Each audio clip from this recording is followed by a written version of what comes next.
Thank you. Thank you, Senator McDonald. Senator David Pocock. Thank you, Madam Acting Deputy President. I rise to speak in support of the Fair Work Amendment Paid Family and Domestic Violence Leave Bill 2022. The rate of family and domestic violence in Australia is appalling. So far this year, 41 women and 31 children have been murdered.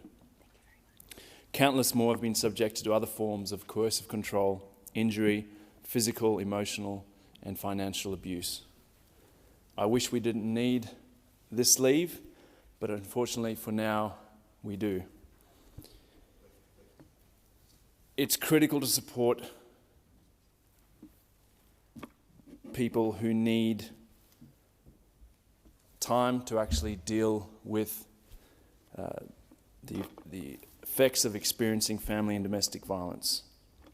And whilst this needs to be part of a much bigger conversation in our communities, in our society, about family and domestic violence, the way that we are treating each other, the way that men are perpetrating violence against women, in the short term, it's clear that we need this support to allow women to actually get the support that they need, be able to take time off work to deal with the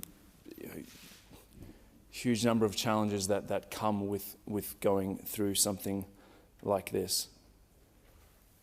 I commend the government on bringing forward this bill. It is an important first step in wanting to hear from my community.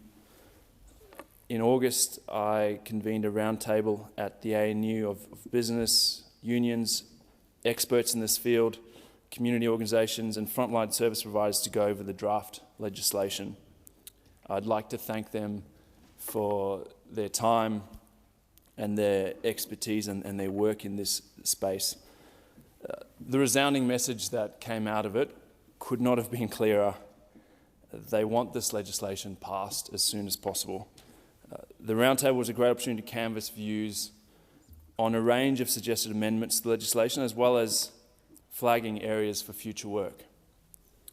I recognise and respect Senator Lambie and Senator Tyrrell's good intentions in moving their amendment around the naming of this leave. This was something that came up at the roundtable and was discussed at length. And while there are arguments for and against, the majority view, especially from frontline service providers, was that it is necessary to retain the family and domestic violence name. I've sought and been given assurances from government that they have engaged with payroll service providers to ensure that workers' privacy is protected when accessing this leave. It's absolutely crucial that we get this right and ensure that we are protecting women who actually come forward to access this leave. Another key piece of feedback coming out of the roundtable was the need to provide training and support for business, especially small business. I acknowledge just how hard it is to run a small business, particularly in the current climate with skills and workforce shortages. A lot of small business owners are putting in massive weeks to plug the shortages and make things work. It's absolutely critical that government is adequately funding frontline specialists and community organisations like Women's Legal Centre and here in the ACT, the Domestic Violence Crisis Service, who provide essential, in many cases, life-saving services to the most at-risk in our community. Many of them operate on short-term and inadequate funding cycles.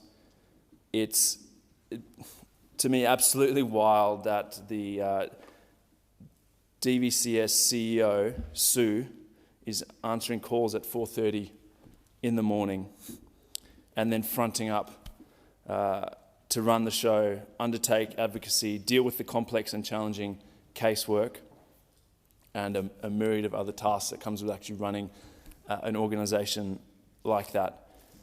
It's great to read that community organisations such as housing, Indigenous and domestic violence services will receive an extra $560 million over 4 years in this budget.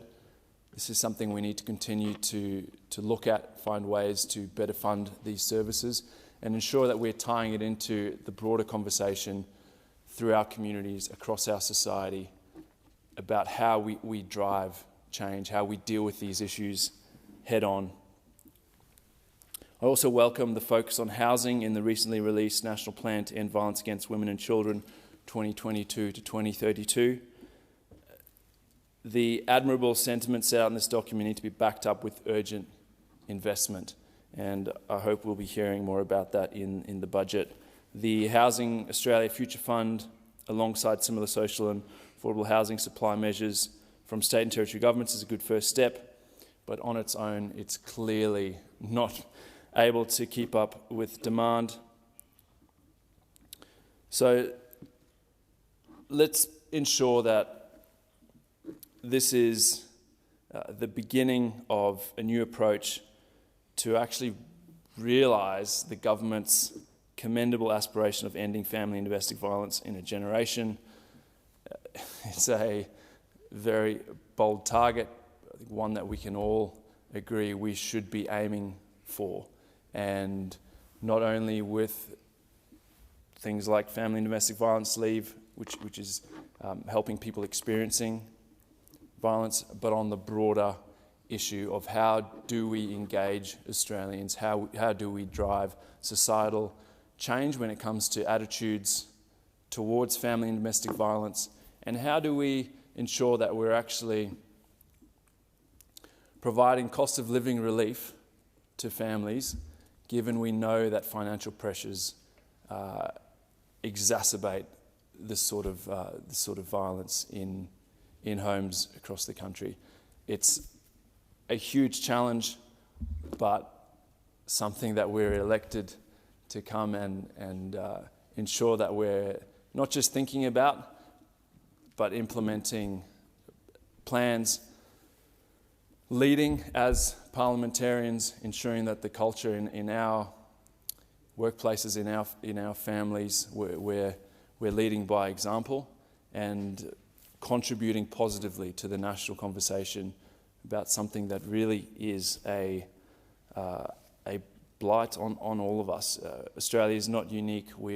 This challenge is shared by communities, societies across the world, but certainly something that we should be taking seriously. And I commend the government on this first step, but acknowledge that there is a huge amount more to do in this space. Thank you, Senator Pocock. Senator Tijani. Thank you.